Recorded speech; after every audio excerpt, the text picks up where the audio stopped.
जीवन को कैसे बदलें? अपने जीवन में असफल वे ही होते हैं जो कार्यकुशल नहीं होते। निकम्मे, हाथ पर हाथ रखे बैठे रहने वाले, योजना बनाने तथा उन्हें कार्य रूप न देने वाले भी असफल ही रहते हैं। मेहनत से कतराने वाले, नए काम को शुरू करने से डरने वाले भी कभी सफल नहीं होते। अपने जीवन में जो व्यक्ति जितनी बार सफल हुआ है, उससे अधिक बार उसे असफलता का मुंह देखना पड़ा है, किंतु असफलता विकास यानी सफलता के लिए अनिवार्य है। यह एक ऐसी स्वाभाविक प्रक्रिया है जिससे हर व्यक्ति गुजरता है। कुछ लोग इसलिए सफलता या उन्नति नहीं कर सकते कि वे अपने विचार में भाग्य के धनी होते हैं। वे कहते हैं कि जब हमारा भाग्य ही ऐसा है तो फिर प्रयत्न या संघर्ष करना एक बेकार सी चीज है। उनमें हर व्यक्ति भाग्य का धनी होता है और प्रयत्न या संघर्ष को एक निरर्थक वस्तु समझकर छोड़ देता है। इसका परिणाम यह होता है कि न तो वे आगे बढ़ सकते हैं और न ही प्रगति कर सकते हैं, वरन दिन प्रतिदिन अवनति की ओर लुढ़कने लगते हैं। मस्तिष्क की समस्त रचनात्मक तथा कल्पनात्मक शक्तियों का दारोमदार आशा पर केंद्रित है। ऐसा कोई कानून नहीं जिसके द्वारा हम गेहूं की आशा करते करते चावल प्राप्त कर सके। प्रायः बहुत से लोग निराशावादी विचारों से अपने व्यक्तित्व को, अपने आप को दुख पहुंचाते रहते हैं। डिज़रेली ने कहा है, मानव स्थितियों द्वारा जन्मा नहीं है, वरन वह स्वयं स्थितियों को उत्पन्न करता है। अपने मन में असफलता का भ्रम कभी पैदा न होने देना चाहिए। आप मन में पुष्ट तथा दृढ़ संकल्प कर लें और पूरे विश्वास के साथ कहें कि मुझे संसार में किसी काम के लिए भेजा गया है और मैं भगवान की दया से, अपने बाहुबल से इस कार्य को संपन्न करूंगा। अपने स्वभाव तथा प्रकृति को इस प्रकार शिक्षित करें कि आप बड़े से बड़ा कार्य संपन्न कर सकते हैं। आप अपने स्वभाव से यह प्रकट न होने दें कि आयु भर आपको साधारण कार्य करने हैं। यदि आप यह अभ्यास करें और आठों प्रहर निर्माणात्मक तथा सृजनात्मक विचार सामने रखें, तो आपकी यह मानसिक दशा एक दिन आपके लिए संसार में यश तथा कीर्ति उत्पन्न करेगी और आपकी अभिलाषाएं पूर्ण होंगी। बहुत से व्यापारी तथा दुकानदार जिनका मस्तिष्क अच्छी दशा में है और प्रतिदिन वे बहुत सा धन कमा सकते हैं, अज्ञानता के कारण अपनी योग्यता को बहुत ही सीमित कर लेते हैं। तब उनके मस्तिष्क पर संदेह, भय और चिंता के छोटे छोटे राक्षस एकदम हल्ला बोल देते हैं तथा उनके मानसिक अवयवों को लूला लंगड़ा कर देते हैं। यदि आप कोई बड़ा या महान कार्य करना चाहते हैं तो अपने शरीर तथा अपने मस्तिष्क को उच्च स्थिति में रखने का पूरा प्रयत्न करें। अपने जीवन को अपने जीवनोद्देश्य के अनुकूल व्यतीत करें। प्रतिदिन स्वयं को ऐसी चीज से बचाएं जो आपकी शक्ति को शिथिल कर देती है। अपने मन से भय, शंका और धैर्यहीनता के विचारों को निकाल दें, क्योंकि वे आपके प्रयत्नों पर पानी फेर देंगे। यह भी संभव है कि आपको सर्वथा निष्क्रिय कर दें। इसलिए अपने आदर्श को सदैव अपने सामने रखें और उसी के अनुसार अपना जीवन ढालने का प्रयास करें। फिर आप इस योग्य हो सकेंगे कि यथाशक्ति उच्च कार्य कर सकें। हर जगह ऐसे इंसान मौजूद हैं जो महान कार्य संपन्न करने के लिए संघर्षशील रहते हैं, किंतु उनके मस्तिष्क पर उनके शत्रुओं का अधिकार है और वे उन्हें दीमक की भांति खा खाकर पंगु तथा निष्क्रिय बना रहे हैं, तथा ये इतना भी नहीं जानते कि इन दुष्टों से किस प्रकार अपना पिंड छुड़ाएं। मैं एक ऐसे व्यक्ति को जानता हूं जो प्रातः अपना मानसिक संतुलन खोकर दिन भर के लिए अपनी शक्तियों और योग्यताओं को निरर्थक कर देता है। प्रातः काल क्रोध से उसका चेहरा तमतमाने लगता है। क्रोध के विष से उसके मानसिक अवयवों को धक्का लगता है। उसके आत्मसम्मान को इतनी ठेस पहुंचती है, उसे इतना दुख और निराशा होती है कि वह दिन भर कोई भी कार्य संतोष के साथ नहीं कर सकता। प्रातः काल जब किसी कार्य हेतु बैठें तो किसी प्रकार का मनोमालिन्य, निराशा अथवा अधीरता के साथ कार्य का आरंभ न करें। यदि आप ऐसा करेंगे तो फिर यह समझ लें कि दिन भर सब कुछ आपकी इच्छा के विरुद्ध होता रहेगा। यदि कोई संगीतज्ञ गलत कुंजी से हारमोनियम बजाना आरंभ कर दे तो सुर बेताल होंगे या नहीं। इसलिए यदि आप पूर्णतया संतुष्ट रहना चाहते हैं तो सुबह सवेरे अपने मस्तिष्क के बाजे की गलत कुंजी को न छेड़ें, बल्कि सही कुंजी को हाथ लगाएं, ताकि आप दिन भर मनोहारी तथा मधुर संगीत सुनते रहें। कार्यारंभ के समय मन में ठान लें कि आप अपने कार्य में किसी प्रकार की बाधा नहीं पड़ने देंगे। यदि आप अपने जीवन में उन्नति की ओर पदार्पण करना चाहते हैं तो दृढ़ संकल्प कर लें कि आपका हर कल आपके हर आज से उत्तम और उज्जवल हो। आपके मन में चाहे कुछ भी हो, आपके मस्तिष्क में चाहे कितने ही ओछे तथा हीन भाव उत्पन्न हो, उनका आपके चेहरे पर प्रतिबिंब न पड़े, वरन इसके विपरीत आपके चेहरे से दया, हर्ष तथा आनंद प्रकट होना चाहिए। यदि ऐसा करने का यत्न करेंगे तो आप अल्पकाल में ही ऐसे हो जाएंगे। जो नमूना आप अपनी आंखों के सामने रखेंगे वो ही आपके मानस पटल पर अंकित हो जाएगा। फिर क्या होगा? यही कि आपके दुर्विचार या किसी से प्रतिकार लेने का विचार सब नष्ट हो जाएगा। यदि आप मुट्ठियां भींच लें, आपकी भ्रिकुटी चढ़ जाए और आप पागल नजर आएं, तो आपको अनुभव होगा कि आपके मस्तिष्क में भी ऐसे ही विचार उभर रहे हैं। और फिर यदि आप प्रफुल्लित दिखाई देने का यत्न करेंगे तो यह नहीं हो सकता, क्योंकि यह संभव ही नहीं।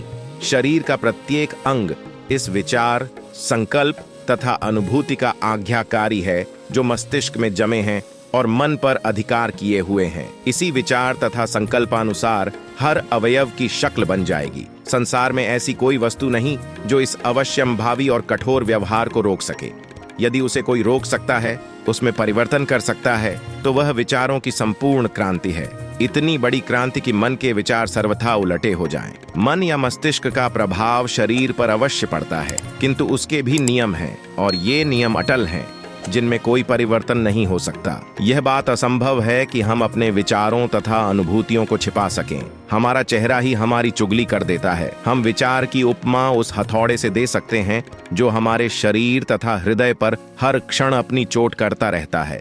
इसलिए जो हमारे चेहरे को साफ गोई से देखता है, हमारे रहस्य उस पर प्रकट हो जाते हैं। हमारी आदतें तथा कर्म और हमारी कथनी व करनी संसार पर हमारा अस्तित्व प्रकट कर देते हैं।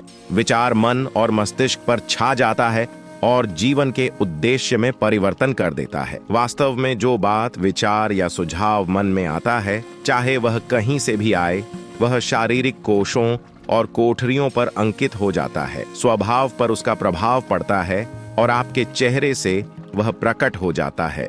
चार्ल्स किंग्सले ने बड़े सुंदर शब्दों में इस तथ्य को प्रकट किया है कि यदि कोई व्यक्ति हृदय से यह मान ले कि वह सत्य का दामन पकड़ेगा और सिर्फ सही काम ही करेगा, तो थोड़े ही समय में उसके मस्तक से पौरुष का प्रताप चमकने लगेगा और वह चेहरे से पराक्रमी तथा प्रतापी लगेगा। इंग्लैंड के प्रख्यात दार्शनिक और विकासवाद के आविष्कारक डार्विन का कथन है कि बार बार मुंह बनाने से चेहरा क्रूप हो जाता है, चेहरे के चिन्ह परिवर्तित हो जाते हैं। आपके स्पर्धी की आंख आपके चेहरे से आपके हार्दिक संकल्पों और हार्दिक दशा का पता चला लेती है।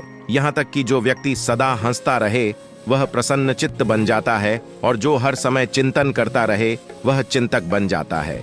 इसी प्रकार जो हर समय क्रोध तथा शोक करे उसके चेहरे तथा आंखों से सदा क्रोध व शोक ही टपकता रहता है। आपके चेहरे के परिवर्तन से आपकी दुनिया और आपके प्रभावाधीन व्यक्तियों की दुनिया में कुछ न कुछ बदलाव अवश्य होता है। जीवन के वाद्य के सुरीलेपन का दारोमदार हर्ष तथा आह्लाद पर है। जिस प्रकार पियानो बजाने वाले को सुर की प्रतिकूलता दूर करने के लिए प्रत्येक तार को उस सुर के अनुसार चलाना पड़ता है, भविष्य का मानव भी वासना, घृणा, द्वेष और वेदना के तारों को ठीक करेगा। तभी जीवन के वाद्य में किसी प्रकार की प्रतिकूलता और बेसुरापन न पाया जाएगा। जीवन के इस वाद्य में से दुख, चिंता, निराशा और अन्य प्रतिकूल भावों से बेसुरे तारों को निकाल देना चाहिए, अन्यथा वह अच्छे गीत नहीं बिखेर सकेगा और मनमोहक राग भी नहीं अलाप सकेगा जिनको सुनाने के लिए प्रकृति ने उसे बनाया है। आप इस बात को भली प्रकार हृदयंगम कर लें कि आपको बिना इरादे तथा प्रयत्न के कोई वस्तु प्राप्त नहीं हो सकती। आप अपने संघर्ष के बल पर ही अपनी इच्छाओं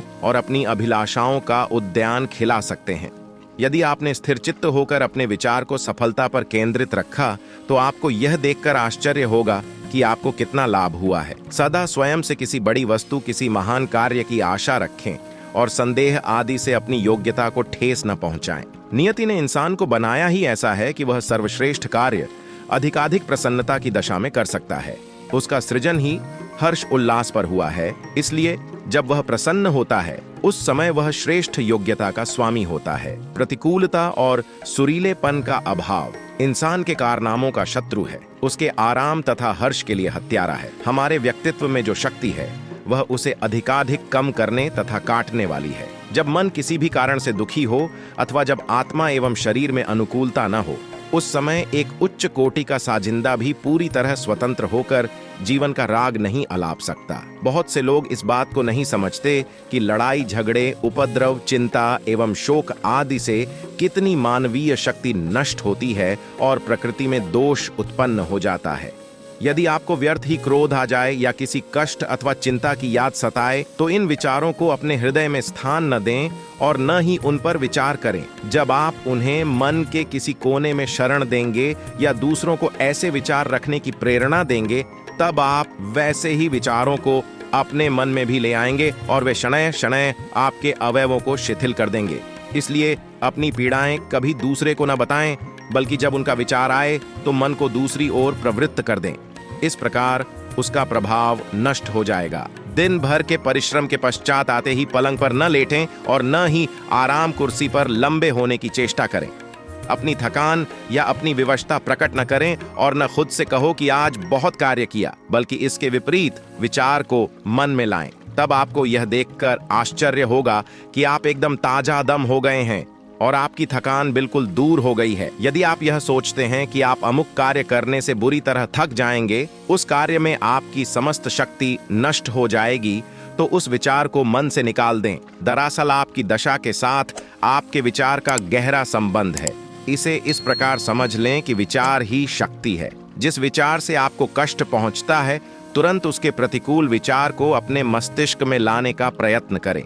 इससे आपका कष्ट दूर हो जाएगा, क्योंकि मानव प्रकृति की यही विशेषता है। जितनी बार आप अपने थके मांदे और चकनाचूर होने की शिकायत करते हैं, उतनी ही बार अपने मस्तिष्क की सतह पर अमिट तथा अमर आकृतियां बनाते हैं। आप अत्यंत साहस के साथ उस विचार को पलट दें और उसके विपरीत विचार को मानस पटल पर अंकित कर लें और पूरे विश्वास के साथ घोषणा कर दें कि शक्ति, बल तथा अनुकूलता आपके जन्म सिद्ध अधिकार हैं और आप उन्हें प्राप्त करके ही रहेंगे।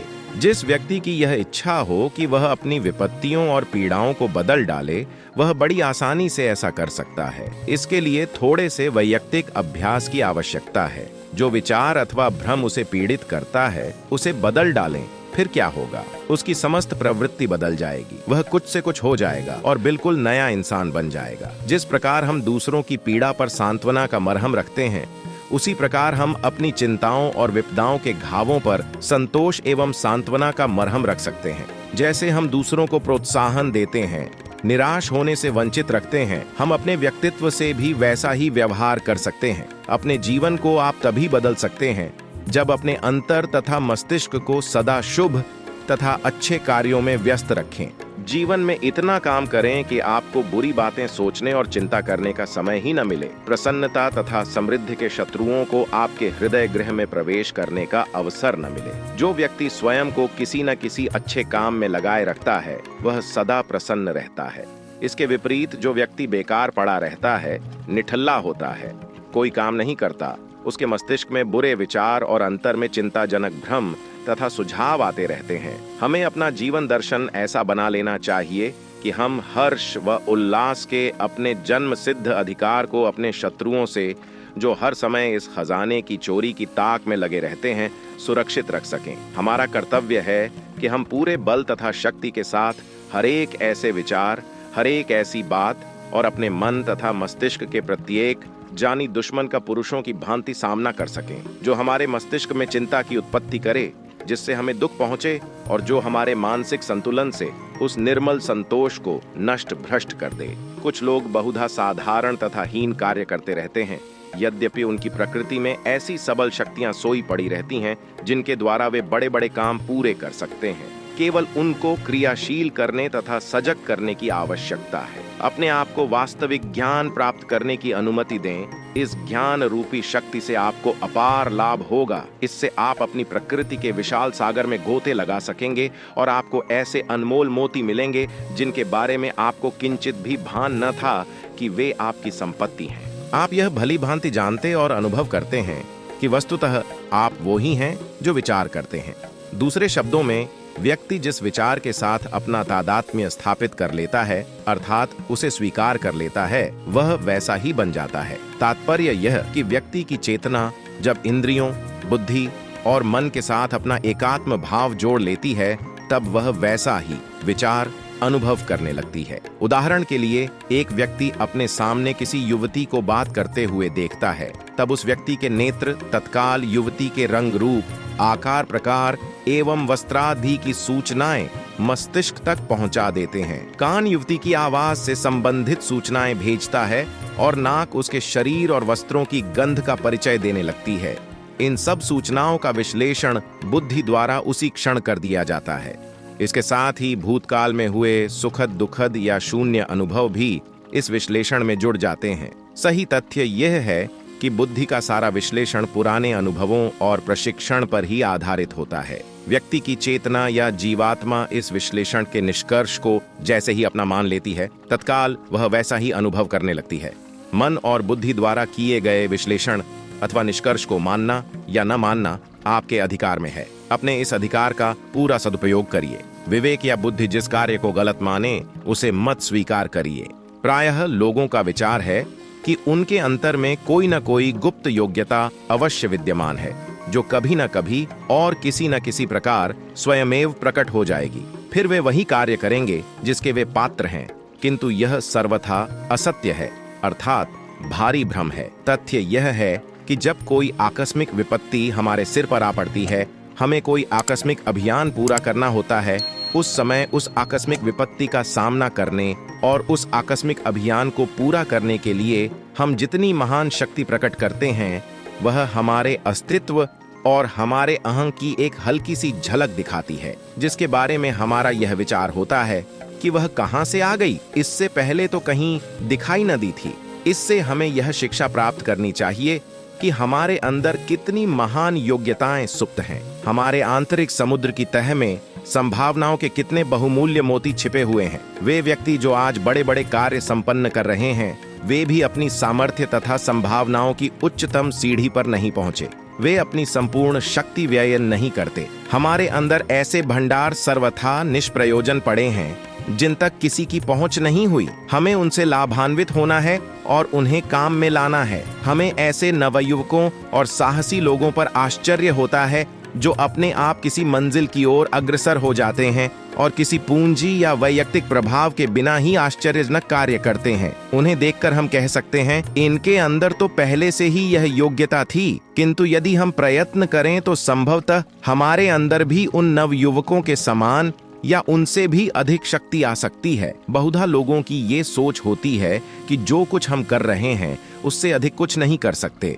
मेरी आस्था है कि प्रायः लोग अपनी सामर्थ्य से अपरिचित होने के कारण विफल रहते हैं। उनकी असफलता का कारण इसके अतिरिक्त और कुछ नहीं है कि वे अपनी गुप्त तथा आंतरिक योग्यताओं के बारे में ज्ञान रहित रहते हैं और उस ज्ञान को प्राप्त करने की चेष्टा भी नहीं करते। स्वयं को शुभ परामर्श देना एक बहुत बड़ी पूंजी है और वह एक सफल व्यवसाय है। सदा ऐसे कार्य करें, ऐसी प्रणाली अपनाएं जिससे सफलता, उन्नति, उच्चता तथा श्रेष्ठता प्रकट हो। कोई भी कार्य आरंभ करते समय मन में ये शब्द दोहराएं, अब यह कार्य मुझे ही करना है। इस अभियान को चलाना मेरा ही दायित्व है। मुझे अपनी वीरता सिद्ध करनी है और अपना पौरुष प्रदर्शित करना है, अन्यथा संसार मुझे कायर कहेगा, मुझे नामर्द कहकर पुकारेगा और मुझे धिक्कारेगा। इसी प्रकार के कथन तथा महान व्यक्तियों के उदाहरण कंठाग्र करने चाहिए, जो समय समय पर आपको उत्प्रेरित तथा अनुप्राणित करें, और उस समय जब आप धैर्य खो बैठें तो आपको धीरज बंधाएं।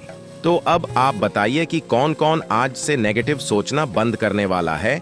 कमेंट करके जरूर बताइएगा। अगर वीडियो पसंद आया हो तो चैनल को सब्सक्राइब जरूर कर दीजिएगा और वीडियो को लाइक करके ही जाइएगा। आपका कीमती समय देने के लिए दिल से धन्यवाद।